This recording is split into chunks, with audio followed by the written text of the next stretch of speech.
Well, hello everybody. I'm happily moving my last major load of stuff from my place. And yeah, it's just a couple days of cleanup and a few little installations, and she's game over here in Alberta. I know it takes a minute to let people log on. I want to talk about Russia and Ukraine because I see many still don't get it. A big shout out to Mark O'Reilly for his paper analysis that he tracked down on true federalism and how Canada isn't. Mark, my boy, you're starting to get it. I'm very proud of you. It's good to see those loyal followers and those loyal in our party with key positions learning things, going out on their own, and getting to the bread and butter of it. Learning federalism as it really is huge, everybody. Down the road, I mean, I'm pretty busy right now. I'll probably do one of those major Facebook education videos. I'll write something up and give it to everybody. But I have so much going on, even just this month. Never mind what I have to do all through March, and a lot of you are going to participate with that. But this video is on Russia and Ukraine. And I want everybody to understand, this is not some invade and take over all of Ukraine. Anyone telling you that is totally full of shit. And I can tell you why. Russian parliament voted to recognize the independence of Donbass, constitutionally mandated long before Vladimir Putin, folks. He didn't remove it out of the Constitution. So he has to follow that. He has to do what they voted for him to do, which was recognize Donbass, Donetsk and Luhansk. That's it. That's all he has to do. So they've gone in there under the guise of, which is really genius, like Donald Trump says, as peacekeeping. It's Russia, folks. One of the P5. And when they say they're going to recognize you, guess what, everybody? They have veto power. Nobody can stop them from doing that. I've tried to tell people this over and over again. USA claiming anything in regards to Taiwan, oops, sorry, that's China historically, and that is a UNSCP 5 member. Same thing goes for Hong Kong with UK. UK made that deal. The rest of the world can't do anything about it. When any P5 member states a claim on something that's historically been theirs in history, sorry folks, those specific regions targeted have no way out. And realistically, should Texas, California, or even Illinois ever go for independence, and I mean they're talking about it, we have an upcoming referendum in one Texas, there's still Cal-Exit, Texit, and there's still the Independence Party of Illinois. That's right out of Chicago, folks. So, I mean, these things exist. I know I've met all of them. Over the years, I've done a lot of work with each and every one of them, plus many more around the world. But P5 members with an historical history with the country and a claim, there's nothing the world can do about it. There's no vote needed. Because, again, each and every UNSCP 5 member has veto power, which means they decide what they want to do. And unless the P5 wishes to dissolve the UN, including their power, which means an act of World War III, it's not going to happen. And I promise you, everybody, Ukraine is not getting pummeled, not getting brutalized. It's already been 24 hours. The only things knocked out have been military installations. There's no big attack on any cities or any civilian populations. This is all about demilitarizing Ukraine so that they can't resist as Donbass, its two sub-regions, Luhansk and Donetsk, get full, Luhansk and Donetsk get full independence. Get recognized by what's only needed, one UNSCP 5 member, and that's Russia. That's all that's needed. That's all they're going to do here, folks. There's not going to be any killing civilians, taking over all of Ukraine, as published and stated and passed into law in the Parliament of Russia on the 23rd of February ratified by one Vladimir Putin on his peace promise, his presidential decree. He did it. If you want to look at presidential decrees, go look at Ukraine. He's got many where Zelensky takes the Constitutional Court of Ukraine away from all of its powers. He starts appointing his own judges. People think they know, you don't. Zelensky, Putin cut from the same cloth. They're the same kind of people. Do you know what the difference is?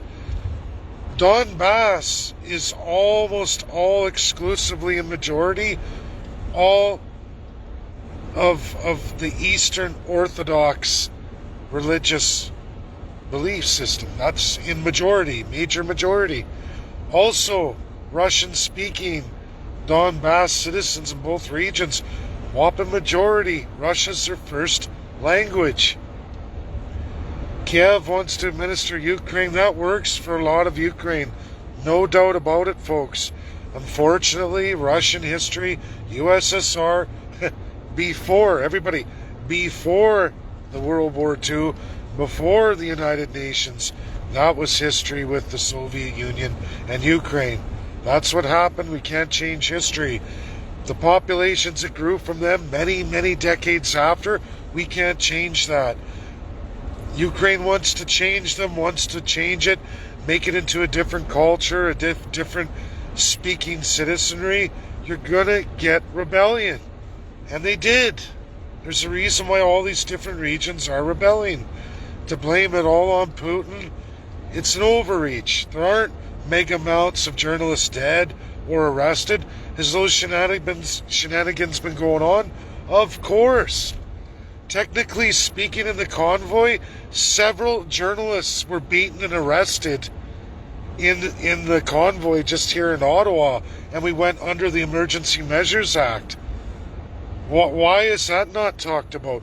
Why is a couple hundred protesters in Moscow front page of every major Western newspaper? A couple hundred out of 141 million citizens. To put it in perspective, there was more than that protesters for the convoy in the thousands. Media said it's in the hundreds, but irregardless, why is the population of Canada at 38 million and what looked to be thousands of protesters, but we'll just go with hundreds? Why is that brutal arrest and beatings of all those protesters? Why is that good news in Canada? But yet it's evil and bad Russia when Russia does the same thing against those protesting the Ukrainian invasion. A couple hundred, and it's all over front page news. But yet the trucker convoy, who is in way more, and when the police arrest and beat them, that's good news. That's rock solid. How dare you protest the Capitol? How dare you close the streets, just like Putin did with a couple hundred protesters on the war. We say he's an evil, he's a Hitler, he's a son of a bitch. But why is Trudeau not a son of a bitch? Why is Putin recognizing two republics, two regions who wanted federalism, and Vladimir Putin promises those two regions to be independent, to keep their powers, and to be independent republics underneath the Russian Federation? Or that's all you need recognition for. He says the entire Russian Federation will take you in just like a European Union. You will be the independent republics in Donbass of Luhansk and Donetsk. Why is that so wrong to everyone in Canada? Isn't that the same thing as provinces? But as Mark pointed out, it's just like Ukraine. Just from that, we're not really a federalism. I've said this before. The Crown has usurped all legal federalism. Never since 1867 has any province ever had a constitution. Guess what in Ukraine? None of those regions in Donbass get any constitutions. None whatsoever. Those people rebelled when they got the Kiev narrative blanketed across. And when you look at Kiev, it's not about what's right or wrong, folks. It's about the fact that there are many people in the Kiev area, which is more populous than Donbass, that are non-denominational. So they're atheist, a whole pile. Then there's a pile of Christians not not Orthodoxy, not the Moscow Orthodoxy. Don't speak Russian and don't follow that historical church, much, much older. Kiev is a branch split off, and of course the government likes that. Now, I'm not saying what's right or wrong, folks.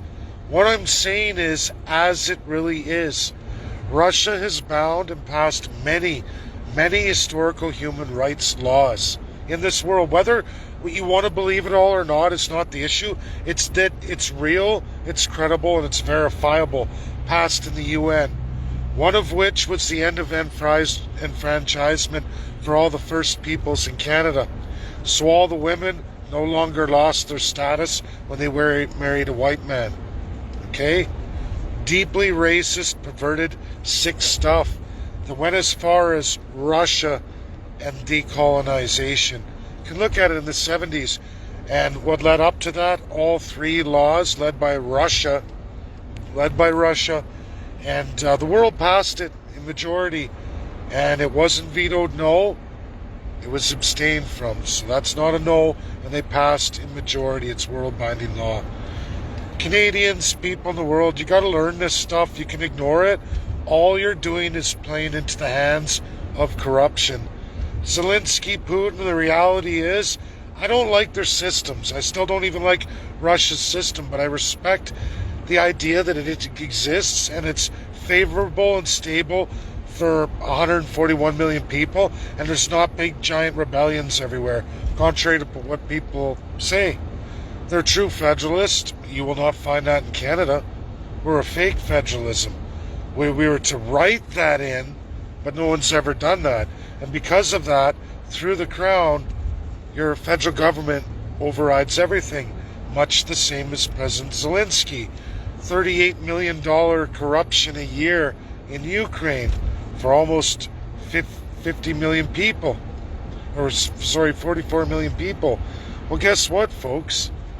Canada's 38 million people, and that's near the exact same amount, not even as much, and it's much more per person per capita for the province of Alberta inside Confederation.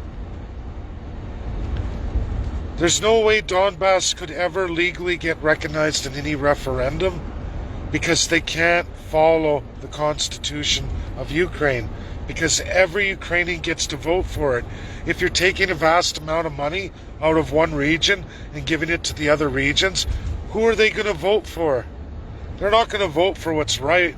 They're going to vote for what pays them the most money. And taking advantage of the Russians in Donbass is a good idea. They don't like them anyway. Revenge, perceived revenge for 70 decades ago history that is not alive and well today in Russia and hasn't been for a tremendous amount of time. Definitely since the fall of communism, which every Ukrainian voted to leave. So did everyone in the Federation of Russia in real legal referendum. Recognized. The difference was, folks, they didn't agree to get rid of their sovereignty, their autonomy, and their individuality, their spirituality, their culture. They didn't vote for that. That got handed to them post-independence. That's my video, folks. Share it today. Thanks. Have a good night. We'll talk soon. Bye now.